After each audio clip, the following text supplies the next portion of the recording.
আমি বলবো আপনারা আগামী দিনে আমাদের বাংলাদেশ জাতীয়তাবাদী দল বিএনপির ভাইস চেয়ারম্যান জনাব আলহাজ অ্যাডভোকেট আহমেদ আজম খান, উনি দীর্ঘ 32টি বছর যাবৎ আমাদের এই সতুর বাসাইয়ের মানুষের মাঝে ঘুরে ঘুরে বেড়াচ্ছেন। তাকে একটিবারের জন্য আপনারা ভোট দিয়ে নির্বাচিত করে আপনারা আপনাদের সেবা করার সুযোগ করে দেবেন।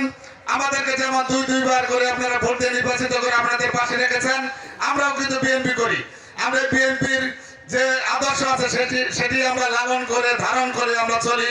অ্যাডভোকেট আহমেদ আজম খানের যে নীতি, সেই নীতি আমরা পালন করে আপনাদের পাশে মিশে সেবা দিয়ে থাকি। একবারের জন্য যদি অ্যাডভোকেট আহমেদ আজম খান এমপি নির্বাচিত হতে পারে, আমরা দুইবার যে মেম্বারি করেছে সেবা এবং যে উন্নয়ন করেছি তার চাইতে আরো বেশি সেবা আমরা দিতে পারবো, সেই প্রত্যাশা রাখছি। আগামীতে আপনারা সকলে অ্যাডভোকেট আহমেদ আজম খানকে ধানের শীত প্রতীকে ভোট দিয়ে নির্বাচিত করে আপনাদের সেবা করার সুযোগ করে দিবেন, এই প্রত্যাশা রেখে সকলকে ধন্যবাদ জানিয়ে আমি আমার বক্তব্য এখানে শেষ করছি। বাংলাদেশ জিন্দাবাদ, শহীদ প্রেসিডেন্ট জিয়াউর রহমান অমর হোক, খালেদা জিয়া জিন্দাবাদ, তারুণ্যের প্রতীক তারেক রহমান জিন্দাবাদ, অ্যাডভোকেট আহমেদ আজম খান জিন্দাবাদ, বাংলাদেশ জিন্দাবাদ। আসসালামু আলাইকুম।